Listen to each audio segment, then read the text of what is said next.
All right. It's my very big pleasure to introduce Roya and Safi to you. She's going to talk about Censored Planet, a global censorship observatory. I'm personally very interested in learning more about this project. Sounds like it's going to be very important. So please welcome Roya with a huge warm round of applause. Thank you.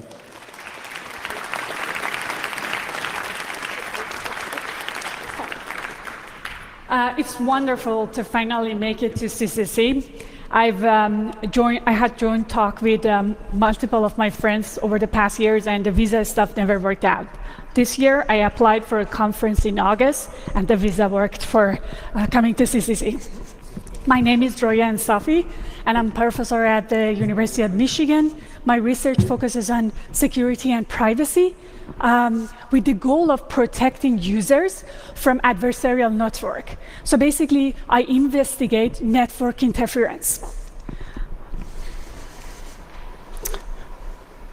And somebody is interfering right now. Damn it.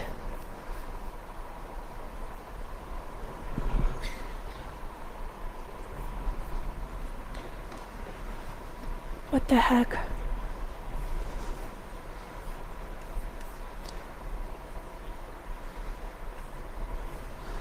Okay, cool, I'm good. Oh no, I'm not.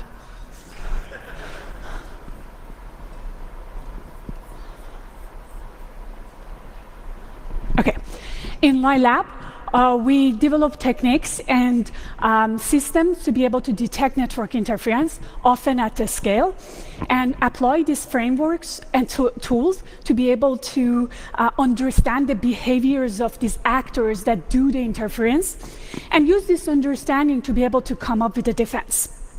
Today, I'm going to talk about a project that is very dear to my heart, the one that I spent 6 years working on it. And in this talk, I'm going to talk about censorship, internet censorship. And by that, I mean any action that prevents users' access to the requested content. We have heard an alarming level of censorship happening all around the world. And while it was previously multiple countries that were capable of doing using deep packet inspections to tamper with user traffic, thanks to commercialization of these DPIs, now many countries are actually messing with users' data. For the first time that the users type CNN.com in their browsers, their traffic is subject to some level of interference by different actors. First, for example, the DNS query, where the mapping between the domain and the IP where the content is can be manipulated. For example, the DNS answers can be a dead IP, where the content is not there. If the DNS succeeds, then the users and the servers are going to establish a connection, TCP handshake, and that can be easily blocked. If that succeeds, then users and servers start actually sending back and forth the actual data. And there are enough to clear text, be the traffic encrypted or not, that the DPI can detect the sensitive keywords and send a reset packets to both, basically shut down the connections. Before I forget, let me tell you and emphasize that it's not just the governments and the policies that impose on the ISPs that lead to censorship. Actually, server side, which provides the data, are also blocking users, especially if they are located in the regions that they don't provide any revenue. We recently investigated this issue of geo-blocking in deep and provide more details about what role CDNs actually provide. Imagine now we have how many users, how many ISPs, how many transit networks, and how many websites, each of which are going to have their own policies of how to block users' access. More, censorship changes from time to time, region to region, country to country. And for that reason, many researchers, including me, have been interested in collecting data about censorship in a global way and continuously. Well, I grew up under severe censorship, be it the university, a government, more frustrating, the server side. And I genuinely believe that censorship takes away opportunities and degrade human dignity. And it's not just China, Bahrain, Turkey that does internet censorship. Actually, with the DPI, it's become cheaper and cheaper. Many governments are following their leads. As a result, internet is becoming more and more balkanized, and the users around the world are going to soon have a very, very different pictures of what the internet is. And we need to be able to collect the data, to be able to know what is being censored, how it's being censored, where it's being censored, and for how long. This data then can be used to bring transparency and accountability to governments or private companies that practice internet censorship. It can help us to know where the circumvention tool, where the defense needs to be deployed. It can help us to let the users around the world to know what their governments are up to. And more important, provide a valid and good data for the policymakers to come up with the good policies. Existing research already shows that if we can provide this data to users, they act by their own will to ensure internet freedom. For many years, my goal has been to come up with a weather map, a censorship weather map, where we can actually see changes in censorship over time, how some countries are different from others, and do that for a continuous duration of time and for all over the world. Creating such a map wasn't possible with the techniques, internet measurement methods that we had at the time. At the time, and even the common techniques we now use, the measurement methods to be able to use for measuring internet censorship is often by deploying a software or giving a customized Raspberry Pi to either a client or a server, and based on that, measure what's happening between client and servers. Well, this approach has a lot of limitation. For example, there are not that many volunteers around the whole world that are eager to download the software and run it. Second, the data collected from this approach are often not continuous because the user's connection can die for a variety of reasons, or users might lose interest to keep running the software. And therefore, we end up with sparse data where we cannot have a good baseline for internet censorship studies. More, measuring domains that are sensitive often create risks for the local collaborators and might end up with their governments retaliating. These risks are not hypothetical. When Arab Spring was happening, I was approached by many colleagues to recruit local friends and colleagues in Middle East to be able to collect measurement data at the time that was very interesting to capture the behavior of the network and most dangerous for the locals and volunteers to collect that. My painting actually expressed what I felt at the time. I can just imagine asking people on the ground to help at these times of unrest. In my opinion, conspiring to collect the data against the government's interest can be seen as an act of terrorism. And these governments are unpredictable, often. So it's exposed these volunteers to a severe risk. While no one has yet been arrested because of measuring internet censorship, as far as we know, and I don't know how we can know that in a global scale, I think the clouds are on the horizon. I'm still at awe how Turkish government used their surveillance data at the time of co-op and tracked down and detain hundreds of users because there was a traffic between them and Bylock, a messenger app that was used by co-op administrators. These things happen. Before I continue, if you know OONI, you might ask how OONI prevents risk. Well, with a great level of efforts. And if you don't know OONI, OONI is a global community of volunteers that collect data about censorship around the world.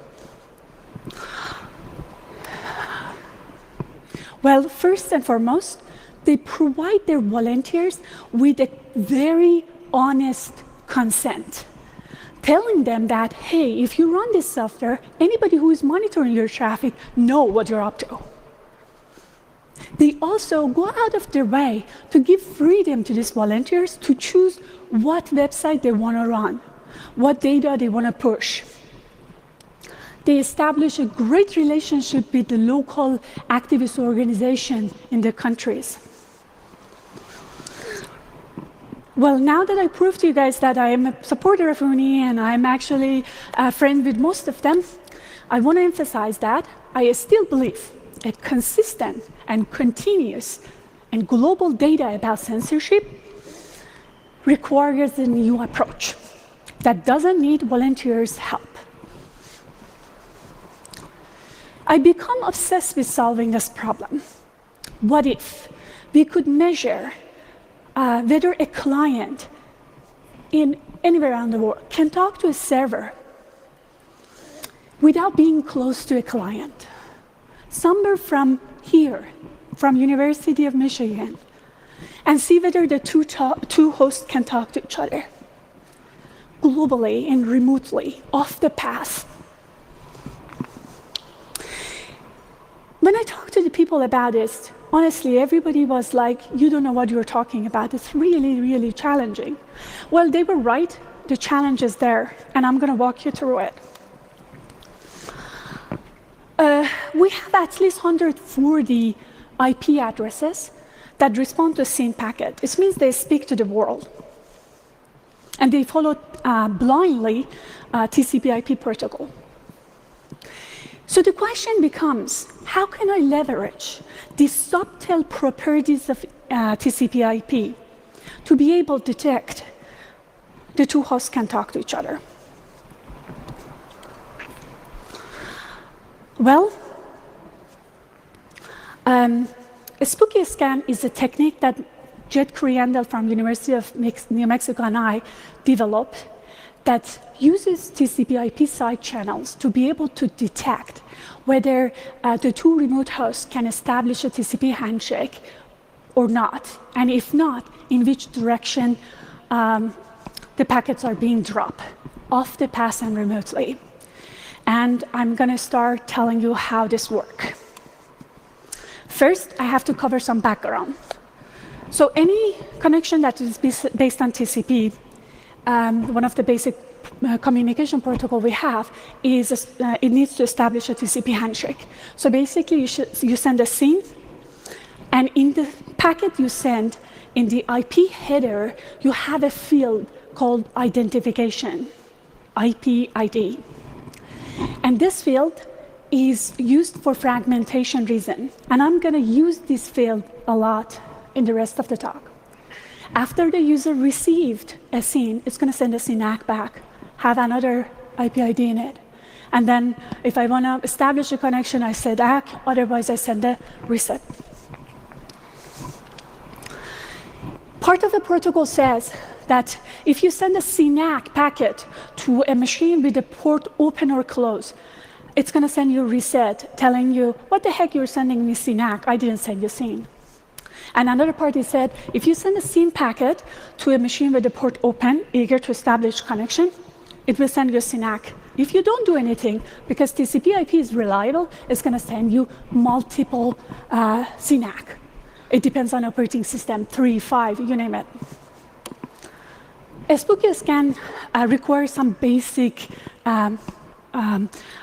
characteristics. For example, the client, the vantage points that we are interested, should maintain a global variable for the IP ID. It means that when they receive a packet and they want to send the packet out, no matter who's they're sending the packet to, this IP ID is going to be a shared resource that's going to be increment by 1. So by just watching the IP ID changes, you can see how much the machine is noisy, how much the machine is sending traffic out. A server should have a port open, let's say 80/443, and wants to establish a connection. And the measurement machine, me, should be able to spoof packets. It means sending packet with the source IP different from my own machine. To be able to do that, you need to talk to upstream network and ask them not to drop the packets. All of these requirements I could easily satisfy with a little bit of efforts. A spooky scan start with measurement machine, send a SYNAC packet to one of these clients with a global IP ID. At the time, let's say the value is 7,000. The client is going to send back a reset following the protocol, revealing to me what's the value of IP ID.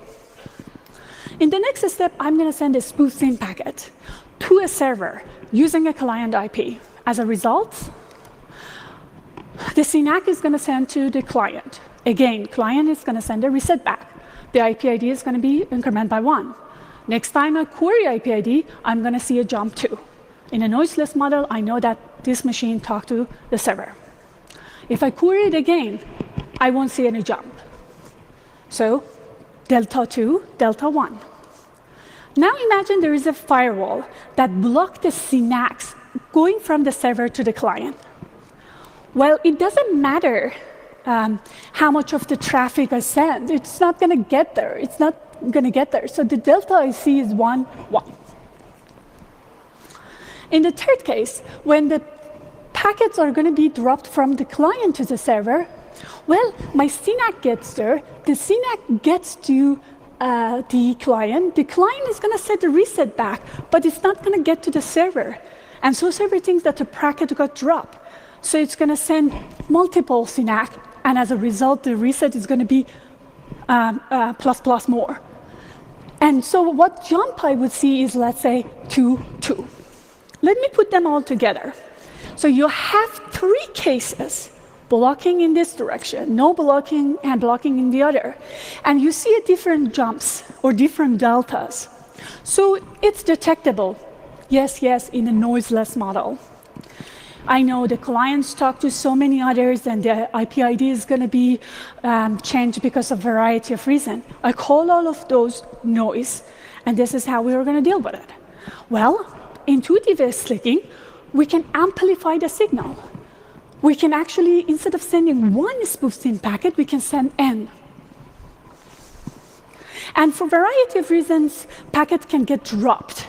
So we need to repeat this measurement. So here is some data from a spooky scan where I use the following probing method. For 30 seconds, I spoof the, I send a query for IP ID. And then for another 30 seconds, I send 5 spoof SYN packets. This is machines or clients in Azerbaijan, China, and United States. And we wanted to check whether it's reached Tor relay that we had in Sweden. You can see there are different jump or different level shift that you observe in a second phase. And just visually looking at it or using autoregressive moving average or ARMA, you can actually detect that.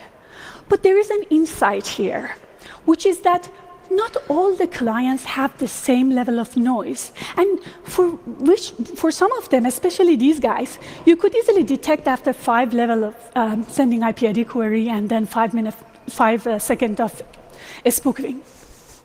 So in the follow-up work, we try to use this insight to be able to come up with a scalable and efficient technique to be able to use it in a global way.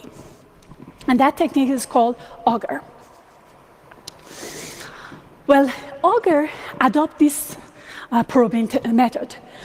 First, for 4 seconds, it queries IP ID. Then in 1 second, send 10 spoof SYN packet. Then look at the IP ID acceleration or second derivative and see whether we see a jump, a sudden jump at the time of perturbation when we did the spoofing. How confident we are that that jump is the result of our own spoof packet? Well, I'm not confident. Run it again. I think so, run it again until you have a sufficient confidence. It turns out there is a statistical analysis called sequential hypothesis testing that can be used to be able to gradually improve our confidence about the case we are detecting. So I'm going to give you a very, very rough overview of how this works. But for sequential hypothesis testing, we need to define a random variable. And we use IP ID acceleration at the time of perturbation, being 1 or 0, based on you see jump or not. We also need to calculate some empirical priors, known probabilities. If you look at everything, what would be the probability that you see a jump when there is actually no blocking, and so on. After we put all this together, then we can formalize an algorithm starting by run a trial, update the sequence of values for the random variables, then check whether this sequence of values belong to the distribution where the blocking happens or not. What's the likelihood of that? If we are confident, if we reach to a level that we are satisfied, then we call it a case. So putting all this together, this is how Augur works. We scan the whole IPv4, find global IP ID machines, and then we have some constraint that is it a stable machine, is it a noisier or have a noise that we want to deal with. We also need to figure out what website are we interested to test reachability towards them, what countries we are. So after we decide all the input, then we run a scheduler, making sure that no client and server are under the measurement in the same time, because they mess each other's detection. And then we actually use our analysis to be able to call the case and summarize the results. I started by saying that the common methods have this limitation, for example, coverage, continuity, and ethics. Well, when it comes to coverage, there are more than 22 million global IP ID machines. These are Windows XPs of predecessor, whatever, and FreeBSDs, for example. Compared to the previous board, one successful project is a RIPE Atlas, and they have around 10,000 probes globally deployed. When it comes to continuity, we don't depend on the end user, so it's much more reliable to use this. Well, by not asking volunteers to help, we are already reducing the risk, because there is no users conspiring against their governments to collect this data. But our approach is not also zero risk. If you look, we have a different kind of risk here. The client and server exchanging SYNAC and reset without each of them giving a consent. And we don't want to ask for consent, because if we do, the dilemma exists. We have to go back and it's just the same that asking volunteers. So to deal with that and cope with that, to reduce the risk more, we don't use end IPs. We actually use two hop-back routers, which hyperobably there are infrastructure machines, and use those as a vantage point. Even with this harsh constraint, we still have 53,000 global IP ID routers. To test the framework to see whether Augur works, we chose 2,000 of these global IP ID machines, uniformly selected from all the countries we had vantage point. We selected websites from Citizen Lab test list. This is the research organization in Toronto universities where they crowdsource websites that are potentially being blocked or potentially sensitive. And then we used thousands of the websites from Alexa, Top 10K. And then we get the Augur running for 17 days and collect this data. One of the challenges that we have to validate the Augur was like, so what is the truth? What is the ground truth? What would we see that makes sense? So, and this is the biggest and fundamental challenge for internet censorship anyway. But so the first approach is leaning on intuition, which is like no client should show blocking towards all the websites. No server should show blocking for bulk of our clients. And if anything happens like that, we just trash it. We should see more bias towards the sensitive domains versus the ones that are popular, and so on. And also, we hope to replicate the anecdotes, the reports out there. And we did all of those. And that's how we validate Augur. So at the end, Augur is a system that is scalable and efficient, ethical, and can be used to detect TCP/IP blocking continuously. Yes, I know, that is just TCP/IP. What about the other layers? Can we measure them remotely as well? Well, let me focus on the DNS. You might ask, is there a way that we can remotely detect DNS poisoning or manipulation? Well, let's think it out loud. From now on, I'm going to give just the highlights of the papers we work for the lack of the time. Well, if we scan the whole IPv4, we have a lot of open DNS resolvers, which means that they are open to anybody sending a query to them to resolve. And these open DNS resolvers can be used as a vantage point. We can use open DNS resolvers in different ISPs around the world to see whether that DNS queries are poisoned or not. Well, wait, we need to make sure that they don't belong to the end user. So we come up with a lot of checks to make sure that these open DNS resolvers are organizational, belong to the ISP or infrastructure. After we do that, then we start sending all our queries to these, let's say, open DNS resolvers in the ISP in Bahrain for all the domain we're interested, and capture what we receive, what IPs we receive. The challenge is then to detect what is the wrong answer. And so we have to come up with a lot of heuristics, a set of heuristics.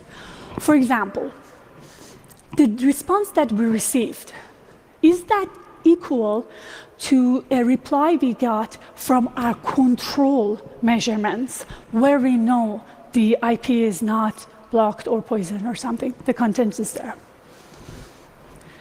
Or we can actually look at the IP that we received and see whether it has a valid HTTP cert with or without SNI, or server name identification, something.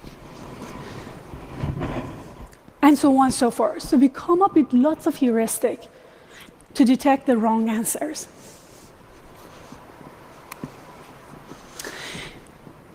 The results of all these efforts ended up being a project called Satellite, which was started by Will Scott. I'm sure he's in the audience somewhere, a great friend of mine and very good supporter of Censored Planet. Selflessly, he has been a miracle that I had an opportunity and fortune to meet him. We have Satellite, and Satellite automates the whole steps that I told you. For this work, we use science that developed in both of the work. We call it Satellite because of seniority, and sticking with the name. So how much coverage Satellite has? If you scan IPv4, you end up with 4.2 million OpenDNS resolvers in every country and their territories. We actually need to make sure there are ethicals. For that reason, we put a harsh condition. We say that let's only use the ones that their valid PTR record follow this expression. Basically, let's just use the OpenDNS resolvers that are name servers, or at least their PTR record suggests that. This is really harsh constraint. Actually, my students have been adding more and more regular expression for the ones that we are sure they are organizational. But for now, just being this harsh, we have 40K OpenDNS resolvers in almost 169 countries, I guess.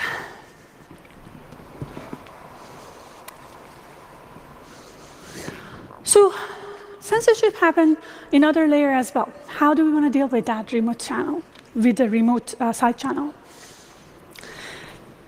And especially, what about HTTP traffic or disruption that can happen in a TLS-centric?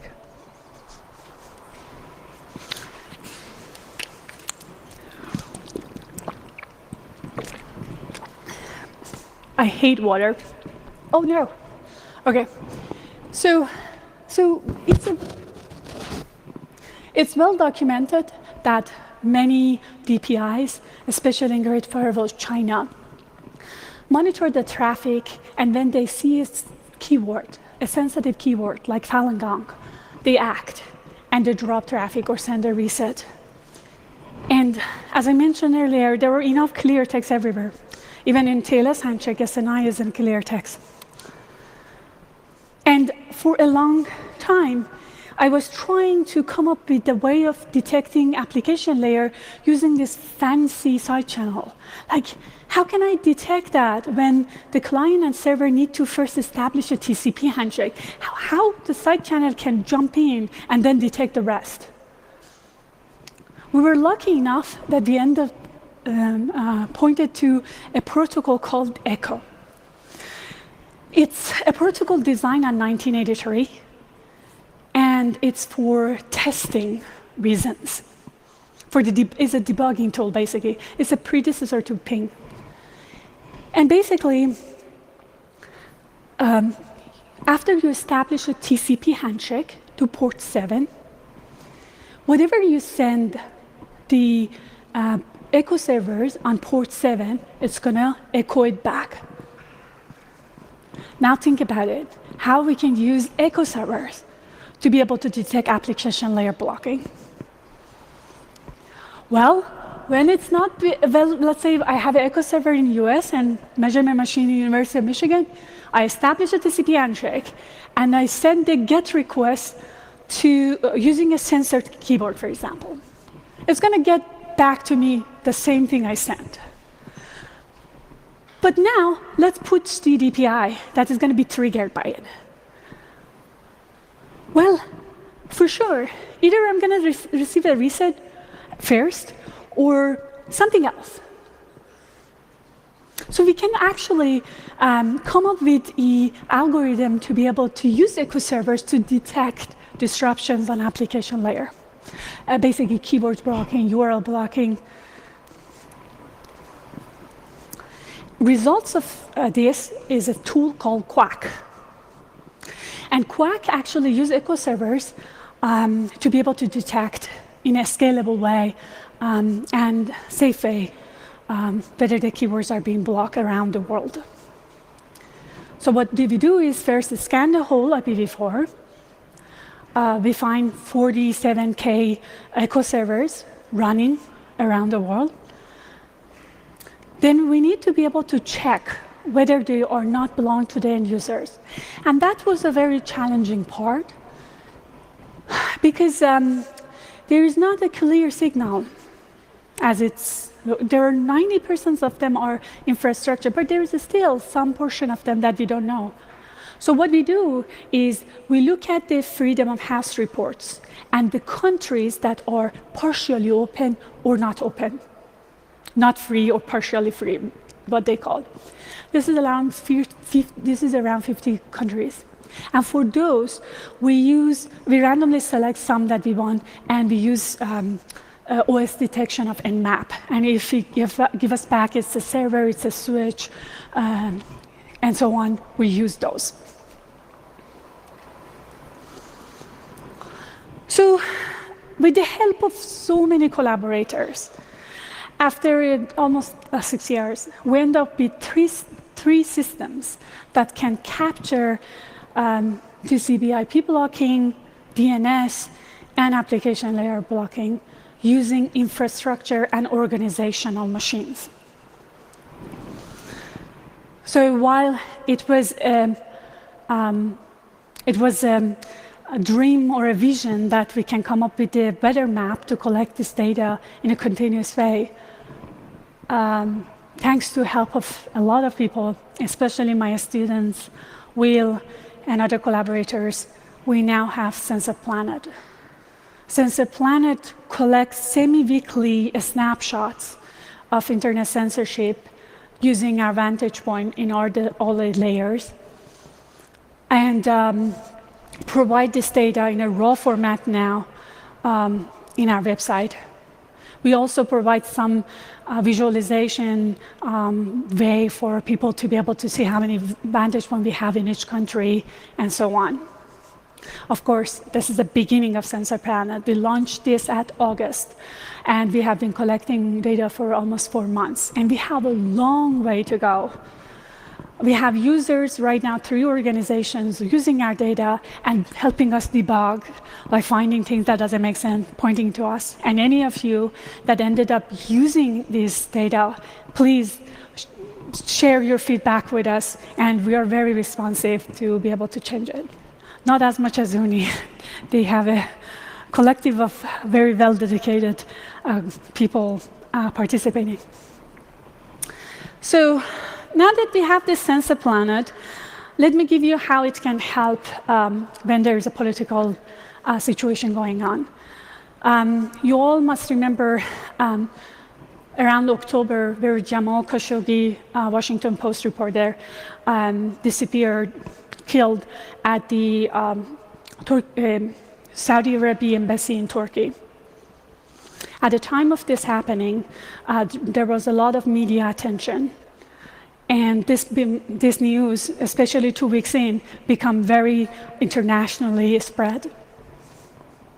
Censored Planet didn't know this event is going to happen. So we have been collecting this data semi-weekly for 2,000 domains or so. And so we went back and we checked the Saudi Arabia. Did we see anything interesting? And yes, we saw, for example, at 2 weeks in, around October 16, the domains that that was news category and media category, the censorship related to those doubled. And let me emphasize, we didn't see like a block and not block over the whole country. Not all the countries have a homogeneous censorship happening. We saw it in multiple of the ISPs that we had vantage point. Actually, I freaked out when one of the activists in Saudi Arabia told us that, I don't see this.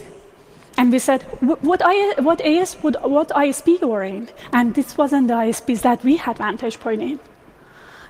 So we were looking for hints that, is there anybody else seeing what we're seeing? And so we ended up seeing there is a Commando Lab project that also saw around October 16, the number of malwares or whatever they're testing is also doubled or tripled. I don't know the other. So something was going on 2 weeks in when the news broke.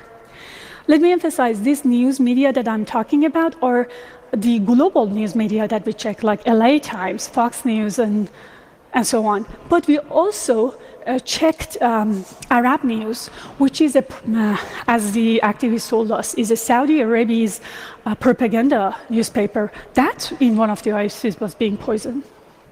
So, again, censorship measurement is a very complex problem. So, where we're heading?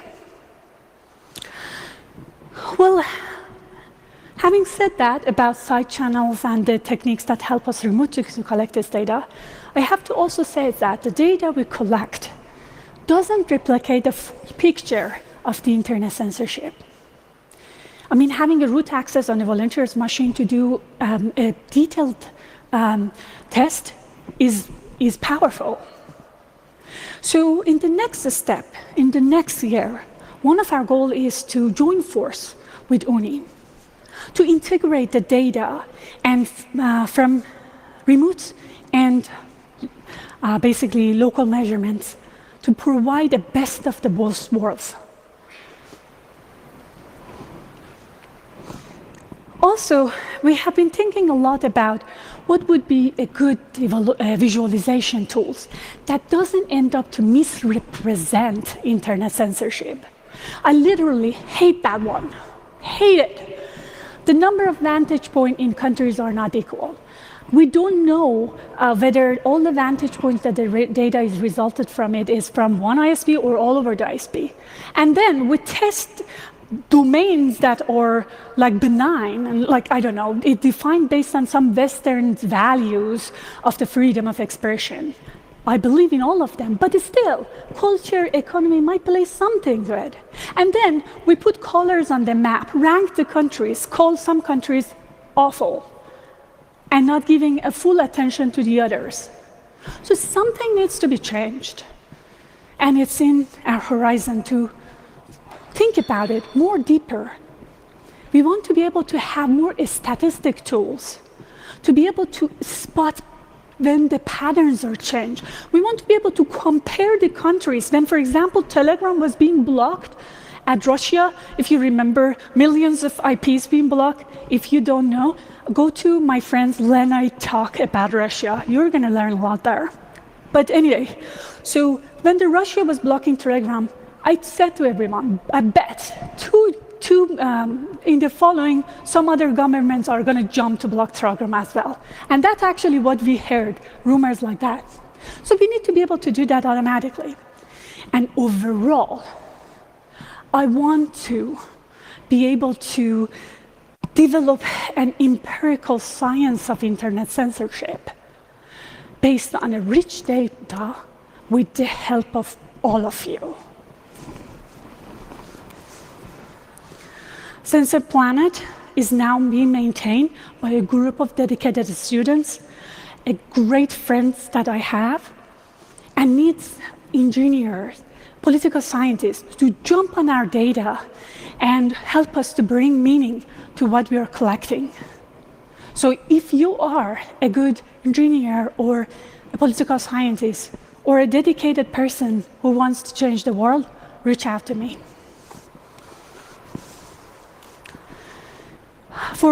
As a reference, for those of you interested, these are the publications that my talk was based on. And now I'm open to questions.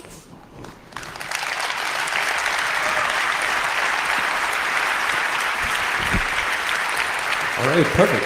Thank you so much, Roya, so far.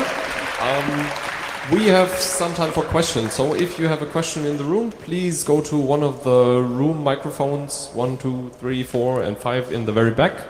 And if you're watching the stream, you can ask questions to the Signal Angel via IRC or Twitter, and we'll also make sure to relay those to the speaker and make sure those get asked.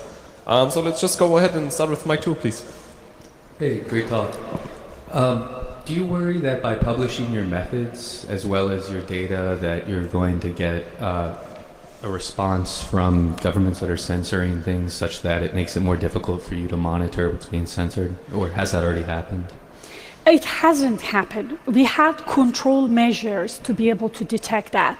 But that has been, it's a really good question and often comes up after I present.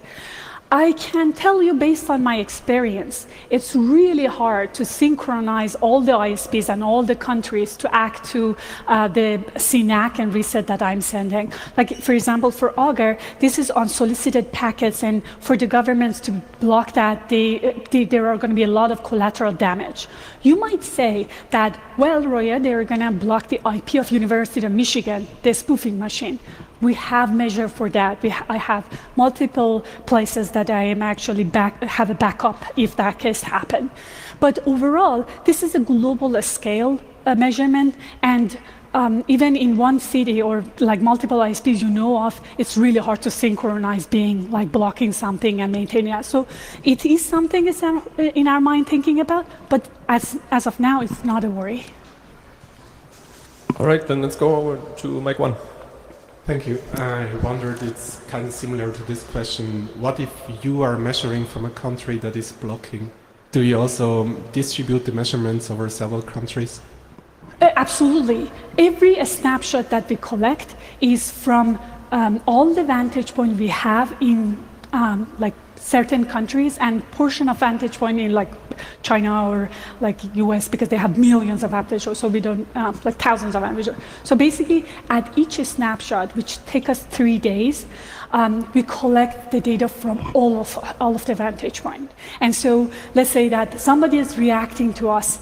We have a benign domain that we check as well. Like, for example, the domain example.com or random.com. So if we see something going on there, we actually double check. But good point, because now our efforts is very manual labor, and we're trying to automate everything. So it's still a challenge. Thank you. All right, then let's go to Mike 3. Hi. Have you measured how much does IP/ID randomization break your probes? Oh, this is also really good. Let me give a shout out to Antires. He's the guy at 1998 discovered IP/ID or published something that I ended up reading. Like for example, what is this? Linux or Ubuntu in the newest version, they randomized it. But it's still, there are this legacy operating system like Windows XP and predecessor FreeBSD that still have global IP/ID. So one argument that often come up is, what if all this machine get updated to the new operating system where it doesn't have a maintained global IP/ID? And I can tell you that, well, we come up with another side channel. For now, that works.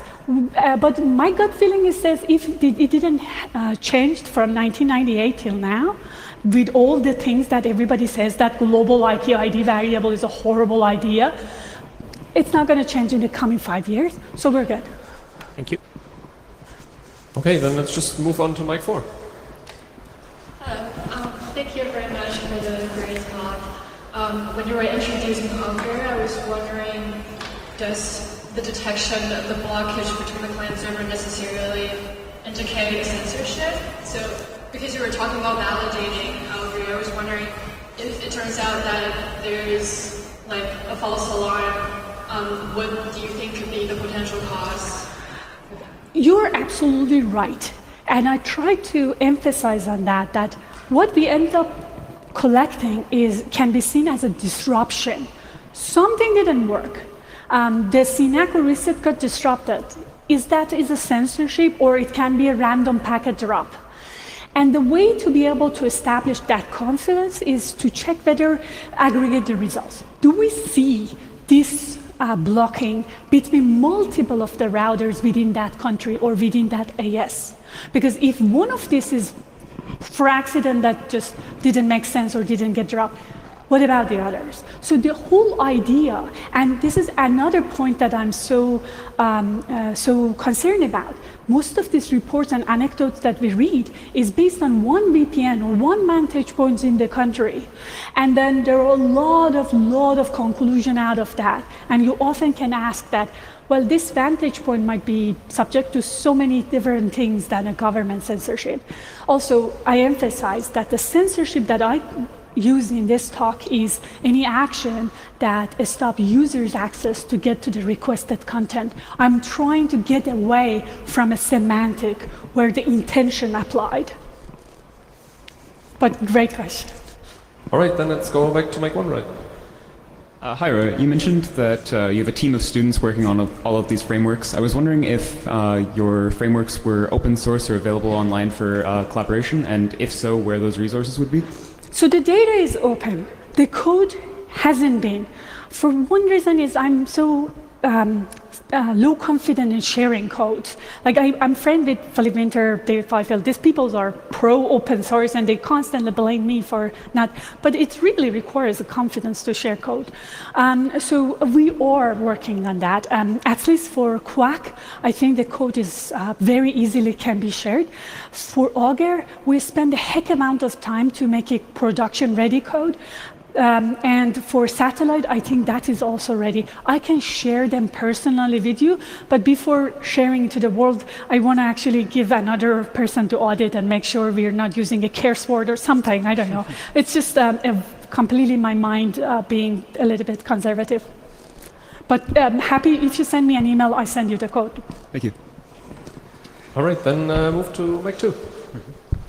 Thanks again for sharing your great vision. I find it really fascinating, although I'm not really a data scientist. But my question is, did you find any usefulness in your approaches in the spreading of the Internet of Things? I understood that you used routers to make queries, but did you send and maybe receive back any data from washing machines, toasters? I mean, I know being ethical and trying to not use end-user machine limits your access a lot, and but that's our goal. We are going to stick with things that don't belong to the end users, and so it's all routers, organizational machines. So I want to make sure that whatever we are using belong to the identity that can protect themselves if something went wrong. They can just say, hey, this is a freaking router. It receives and sends so many things. I mean, look, let me show you a TCP dump, for example. The volunteer might not be able to defend that because it's already conspiring and collecting this data. But good question. I wish I could, but I won't pass that line. All right, I don't see any more questions in the room right now, but we have one from the internet, so please, Signal Angel. Yeah, actually a question from Kuli585. I was in an African country where the internet has been completely shut down. How can I quickly and safely inform others about the shutdown? While I think local users' values are highly needed, they can use social media like Twitter to send and say whatever. There is a project called IOTA. It's a project at CADA, UCSD University in US, and Philip Winter, Alberto, and Alistair are working on that. They basically remotely keep track of shutdowns and push them out. If you look at the IOTA on Twitter, you can see their live feeds of how the shutdowns, where the shutdowns happen. I haven't thought about how to reach to the users, telling them what we see, or how we can incorporate the users' feedback. We are working with a group of researchers that already developed tools to receive data from tweeters and basically use that as some level of ground truth. But OONI does such a great job that I haven't felt the need. All right, unless the Signal Angel has another question. Nope. And can I add one thing? So I was listening to a talk about how Iranian versus Arabs were sympathetic towards a Boston bombing in the United States. And there were a lot of assumptions and a lot of conclusions were made that, oh, this, I'm completely paraphrasing, I don't remember, but this Iranian doesn't care because they didn't tweet as much. So basically their input data was a bunch of tweets around the time of Boston bombing. After the talk was over, I said, you know that in this country, Twitter is being blocked and so many people couldn't tweet. All right, that concludes our Q&A, so thanks so much, Roya. Thank you.